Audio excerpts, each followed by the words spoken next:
Sociedade, agrupamento de seres que convivem em estado gregário e em colaboração mútua. Parece uma definição um tanto complexa, não? Mas não tem segredo. Se você vive e colabora com outro organismo da sua espécie, você é uma espécie social. Ninguém pode ser social sozinho. É isso aí, viver em sociedade não é uma exclusividade humana. Aliás, estamos longe de sermos bons nisso. Se você quer saber mais, é melhor perguntar para um entomologista. Um entomologista estuda insetos que têm uma peculiaridade. São invertebrados e super numerosos. Estipula-se que 90% da vida animal da Terra sejam insetos. Isso significa uma coisa: a socialidade em insetos evoluiu tantas vezes de maneira independente que facilita entender o que significa viver em sociedade. Não que seja uma coisa fácil de estudar, mas temos tantas referências. A grosso modo, há 3 estágios, sendo que o terceiro estágio tem 3 degraus. Essa variação abrange desde a não socialidade à socialidade verdadeira. Só lembrando que nada disso é uma regra, são apenas generalizações feitas para facilitar o entendimento. Uma espécie pode ser solitária. Quando ela é solitária, os organismos não são tristes, eles são só solitários mesmo. Isso significa que um organismo encontra outro só para aquilo lá. Sim, reprodução. No segundo estágio, a espécie pode ser subsocial.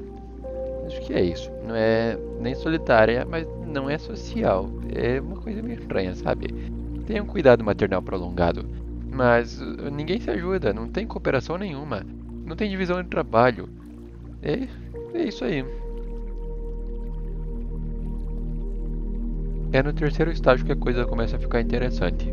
Uma espécie social tem o cuidado materno, com certeza. Além disso, pode ter divisão do trabalho e pode ter divisão no comportamento reprodutivo. Além disso, dependendo da estratégia adotada pelo organismo, pode haver sobreposição de gerações. Aqui a coisa já complica um pouco, porque quando uma espécie é social recentemente em sua evolução, todos os indivíduos são totipotentes.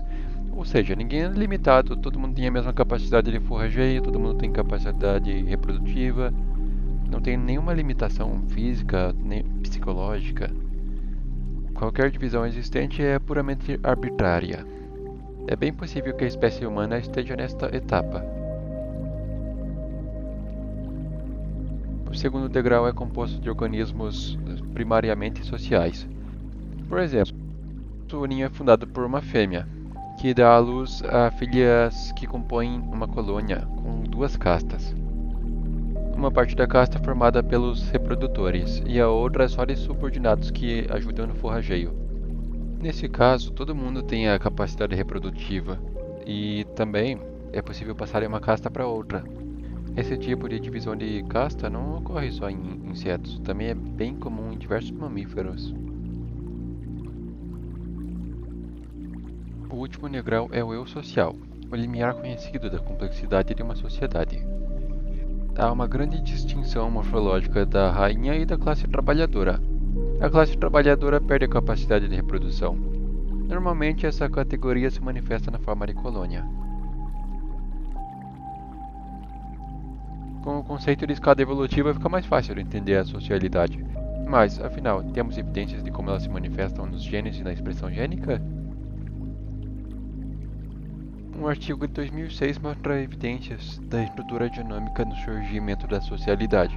Nas aranhas, a socialidade é considerada um beco sem saída, pois, apesar das vantagens a curto prazo, acabam a levar por uma alta taxa de extinção e diminuição na taxa de especiação.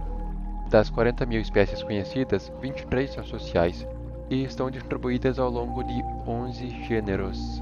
Das 23, 12 espécies são da família Theretidae. O estudo faz análises, segrega as espécies sociais e subsociais, que incluem cuidado materno, e conclui que a socialidade evoluiu ao menos 18 vezes de maneira independente. E ela geralmente surge quando há cuidado maternal associado ao endocruzamento e a taxa sexual direcionada ao maior número de fêmeas. A taxa de surgimento é maior quando há os dois fatores e menor quando há apenas o cuidado maternal. Os genes são a base do comportamento.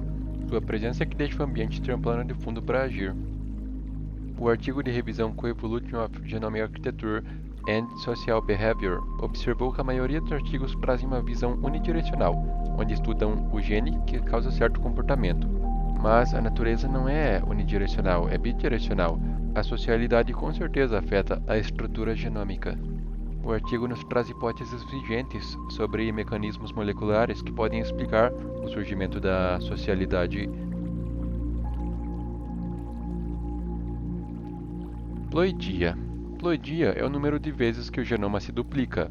No caso, nós somos 2N, nosso genoma tem 2 vezes o seu próprio conteúdo, e encontramos um par de cada cromossomo. No entanto, ser 2N não é uma regra, apesar de ser bem comum em mamíferos. Sem querer exagerar muito, mas praticamente todas as plantas têm um número muito grande de cromossomos, graças a esse mecanismo. No caso da rã com garras africana, sua evolução e poliploidia, que é bem comum nos gêneros, tem correlação direta com os pulsos emitidos na vocalização para acasalamento. Supergenes. Loci íntimos com fenótipos relacionados se acumulam numa sequência genômica. Essa proximidade física no genoma faz com que haja ligação gênica, então a recombinação é reduzida. Os supergenes estão correlacionados com a longevidade da rainha, a estratégia reprodutiva e modo de dispersão e fundação de colônia em insetos eusociais. A seleção natural parece favorecer a ligação entre os genes de socialidade e dispersão. Na formiga de fogo vermelha, tem mais de 500 genes agregados, formando basicamente um cromossomo Y da socialidade. Parece que dessa vez o cromossomo Y deu certo. Número de cópias do gene. Funciona de maneira semelhante ao supergene, porém com um gene só. Não há evidências de sua influência na socialidade, mas estipula-se que esse tipo de alteração explica o espectro dos transtornos sociais. No aral comum, uma ave marinha, que se reproduz aleatoriamente, há um acúmulo de cópia nos genes relacionados à fisiologia e à plumagem. Mas se a reprodução é aleatória, o que explica esse acúmulo no número de cópias? No caso do peixe que se chama espadinha, há um gene ligado ao cromossomo Y que manifesta de duas maneiras suas estratégias reprodutivas. Quanto mais cópias desse gene, maior o tamanho do peixe. Quando o peixe é grande, ele corteja a fêmea para a reprodução. Mas, se ele for pequeno, além de ter um tamanho menor por causa da falta de cópias, ele tem outras alterações fisiológicas. Essas alterações permitem que ele faça uma cópula forçada. Duplicação do gene e expansão da família gênica. Apesar de parecer com o anterior, tem diferenças fundamentais. Quando o gene sofre duplicação, ele fica livre para sofrer mutações sem prejudicar a função original do gene.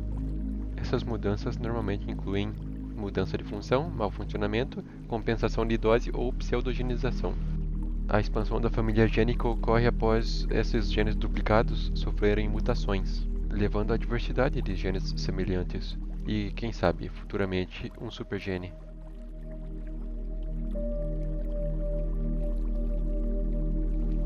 Nesse caso, nós temos como exemplo a família de genes receptores odoríferos, bastante comum em insetos sociais e frequentemente duplicados em espécies sociais.